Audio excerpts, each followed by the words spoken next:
college football fans, this past weekend had everything. The number one team in the country going down in a slugfest, Alabama getting humiliated by Florida State, LSU taking down Clemson in a heavyweight clash, Miami and Notre Dame facing off in one for the ages, and Bill Belichick losing his first game at North Carolina. And don't forget the new rankings just dropped, and the playoff picture looks completely different. Stick around because we're breaking it all down right now. Welcome into the Game Day Breakdown Network. If you love college football as much as we do, make sure to like this video, subscribe, and hit that notification bell so you don't miss any of our weekly breakdowns. Since this is our first video, let me introduce myself. I am your host, Dexter Price, a college football fanatic who will be giving you the best recaps and breakdowns throughout the college football season. Alright, let's get into what might have been the wildest opening weekend of college football history. Let's start with the game of the week. Number 1 Texas versus Ohio State, a matchup that felt like January football in early September. This wasn't a track meet, it wasn't a shootout, it was a grinded out, smash mouth rock fight. Texas came in as the top-ranked team, but from the opening kick, you could see Ohio State's defense came to play. Their front seven dominated the line of scrimmage, and every time Arch Manning dropped back, he had scarlet jerseys in his face. The Longhorns' offense looked completely uncomfortable, and they never found a rhythm. On the other side, Ohio State wasn't very explosive outside of one play to Cornell Tate, but they were efficient. They capitalized on field position. Sophomore QB Julian Sayin hit key throws down the stretch in his first career start, and they leaned heavily on their run game late to wear down the Texas defense. It wasn't pretty, but it was effective, and in games like this, that's what matters. Ohio State knocked off the number 1 team in the country, and here's the key.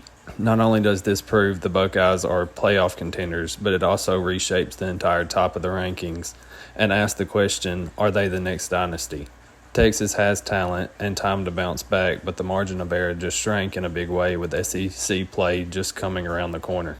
But if you thought that game was wild, wait until you hear what happened down in Tallahassee. On Saturday evening, Florida State flat out embarrassed Alabama. The Seminoles looked like the more physical, more explosive, and more prepared team in every phase. Their quarterback shredded Alabama's secondary, their receivers made plays downfield, and their defense put the clamps on Bama's rushing attack. For Alabama, this wasn't just a loss. This felt like a turning point. We've all been asking if the Tide's dynasty is starting to fade since Nick Saban retired, and Saturday's performance made that question louder than ever.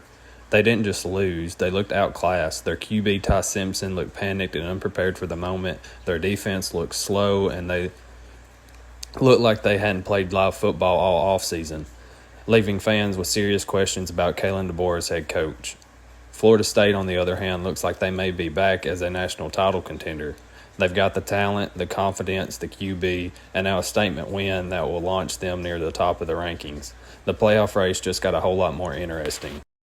Alabama really has serious questions moving forward. The absolute lack of effort that team showed on Saturday is unacceptable. Kalen DeBoer has had an entire offseason to fix these issues, and it doesn't look like anything changed, even though he said that would be his main focus after last season's shortcomings. In all honesty, it looks like it's gotten worse. You have Alabama players streaming on Twitch all offseason instead of in the gym grinding and preparing for the season. I mean, I don't know if y'all watched the same game I did, but the walking back to get set on defense, the no sense of urgency when a player is breaking away for a touchdown, the I don't care attitude that was shown on the field. I mean, even after the game, you had players on the sideline laughing and cutting up. This is going to be a long season for Bama, but let's not forget how big of a win this was for Mike Norvell and the Noles.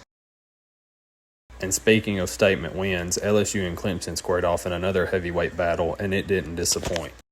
LSU came out swinging and took down Clemson in a matchup loaded with playoff implications. This game was all about physicality. LSU's offense made the big plays when they needed them, especially through the air. While their defense contained Clemson just enough to hold them off, Baton Rouge's Tigers showed balance, toughness, and poise. And this win is the kind of win that vaults them into serious playoff contention. There was one major thing I noticed from that game that I haven't seen from an LSU team in the past few seasons, and that was a pretty good defense. If Brian Kelly and his coaching staff can keep up the defensive mentality they played with Saturday for an entire season, the nation might be in trouble with them having Garrett Nussmeier looking like a Heisman finalist and the weapons they have around him. Clemson, meanwhile, continues to search for answers offensively. While their defense is national title worthy, the flashes of talent are still there, but consistency just hasn't been. Dabo Swinney's program is still good, but the aura of dominance is gone. It seems like every time they play an SEC or Big Ten opponent, they just can't keep up enough to win the games. Look at week 1 last year when they faced Georgia and got absolutely embarrassed. Then as the season went on, they lost to 2 other SEC schools in South Carolina and Texas. And now with a high-profile loss starting this season to yet another SEC foe, they're staring at a much tougher path to the playoffs with teams like Florida State and Miami still to come on their schedule. LSU's stock is rising. Clemson's will just have to wait and see. Speaking of Miami, did you see what happened in Hard Rock on Sunday night when the Canes faced the Fighting Irish? Miami and Notre Dame squared off in a game that delivered on intensity and drama. Miami's speed and physicality were the difference. Their defense forced turnovers that flipped momentum, and their offense capitalized with the explosive plays in key moments. The Hurricanes proved they're more than just a spoiler. They're a serious threat when they're firing on all cylinders.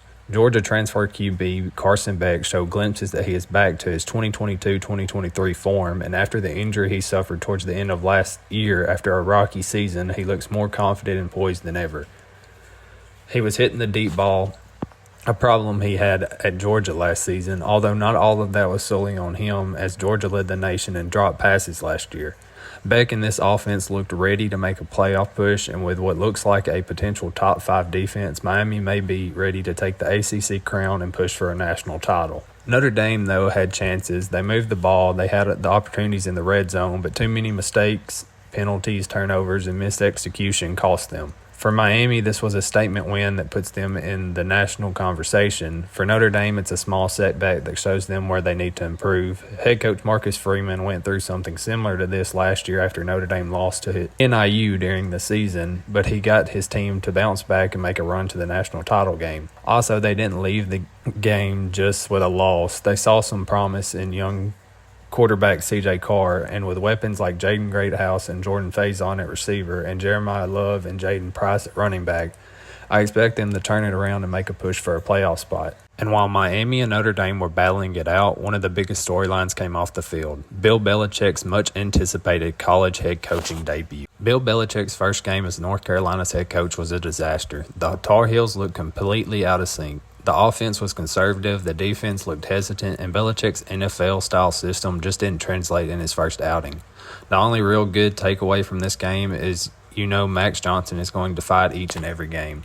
Look, it's only one game, but it already has people asking if this experiment is going to work. If UNC can't adjust quickly, this could be a long, painful season in Chapel Hill.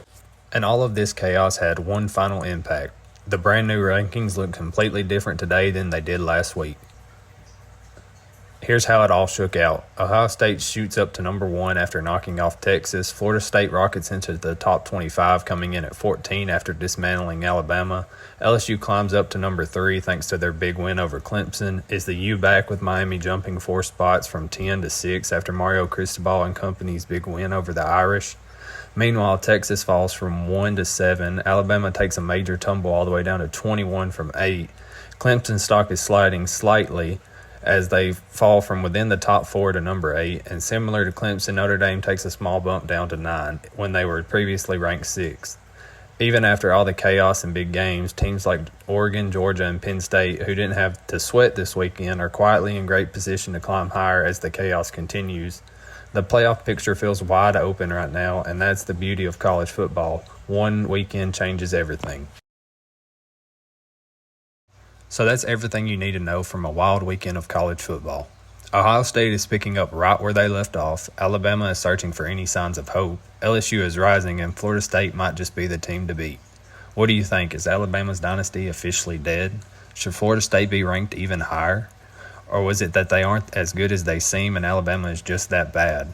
And how can LSU build off their big win over Clemson? Is Carson Beck Miami's saving grace? And can Bill Belichick turn it around? Drop your thoughts in the comments. I want to hear your takes. Also, tell me who you think will win the Oklahoma versus Michigan game this weekend.